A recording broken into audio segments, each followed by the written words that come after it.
Hello everybody, and welcome to another episode of our Eleanor Reads Storytime. So if this is the first time that you guys are watching this, let me give you a little recap of what we do here.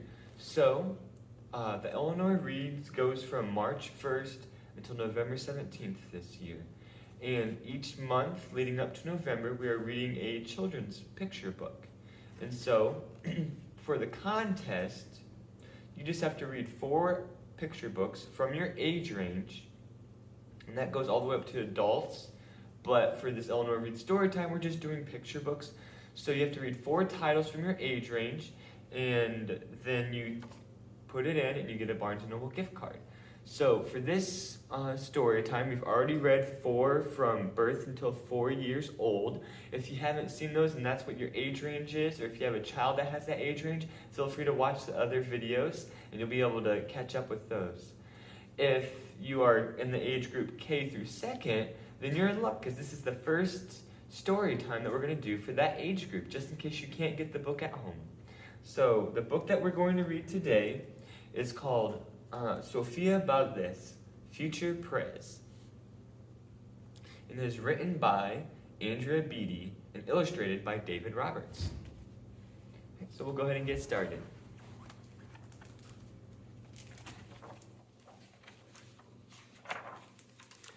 Sofia was a baby who got things done, helping her family before she turned 1. She and Abuelo went out every week to help elderly friends around Blue River Creek who couldn't get out and about on their own and with no place to gather were stuck home alone.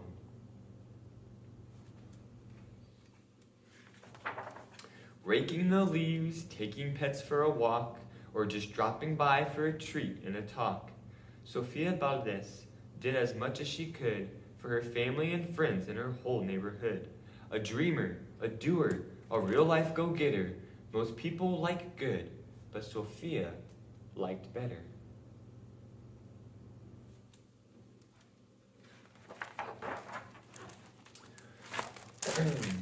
Each morning, Abuelo walked Sofia to class.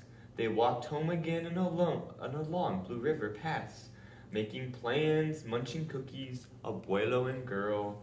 Except for that Tuesday when Pup saw the squirrel. With a howl, Pup took off, racing all through the town.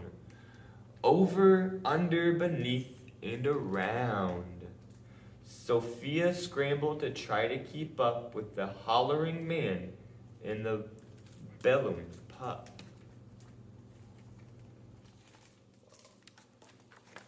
So that dog ran all around the whole page.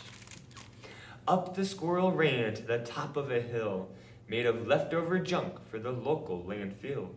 They reached the tip-top of that mountain of trash, which jiggled and broke with an ear-splitting splat.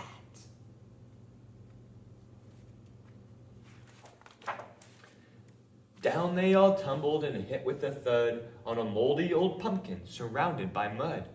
Ouch, cried Abuelo. He struggled to stand. A dangerous mess, he said, grasping her hand. Abuelo got hurt. Uh-oh. The next day, Sofia walked to school solo, but it wasn't the same without her Abuelo. This is not right, declared young Sofia, who glared at a mountain called Mount Trashmore and got an idea.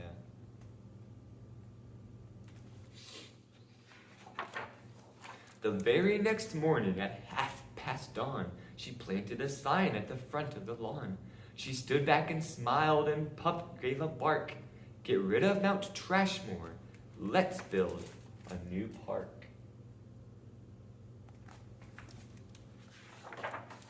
Each of her neighbors had something to say about benches and fountains and places to play.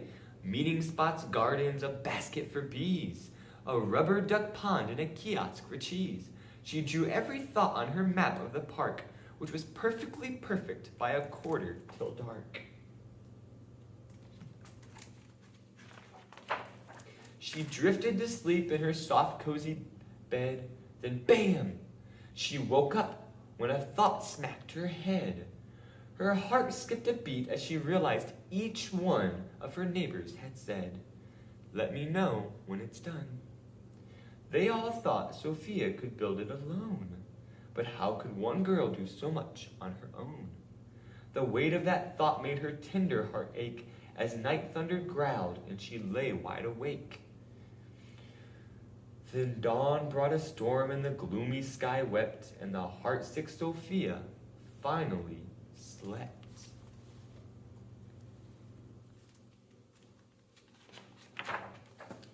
Abuelo baked cookies when Sophie got up. He gave her a bagful and sneaked one to Pup. For courage, he whispered, "Te amo, mi vida." Sophia's knees wobbled. She felt weak inside. She looked at his ankle and quite nearly cried. Though she didn't feel brave or courageous at all, Sofia Valdez went to face City Hall.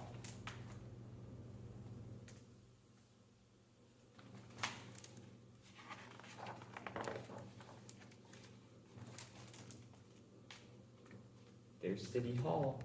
And look, there's the library.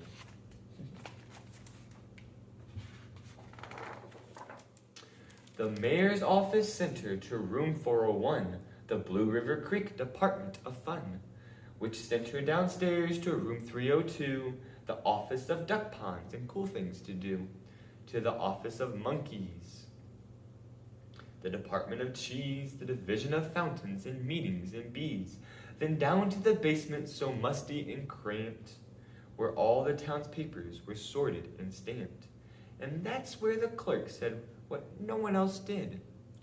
"You can't build a new park. You're only a kid."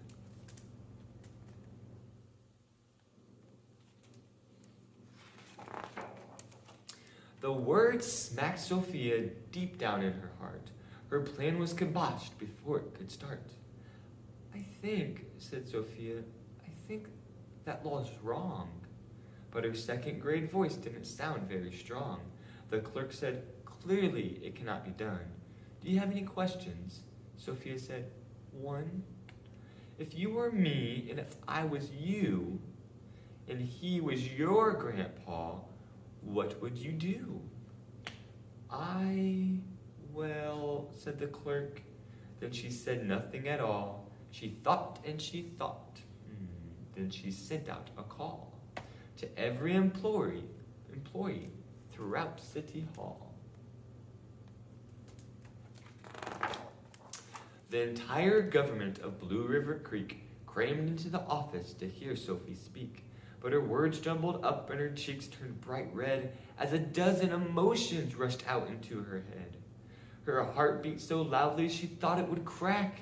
The crowd leaned in closer. Sofia leaned back. Then her arm brushed the edge of the old cookie sack, and that was the moment when Sofia first knew being brave means doing the things you must do. Though your heart cracks with fear, though you're just in grade 2.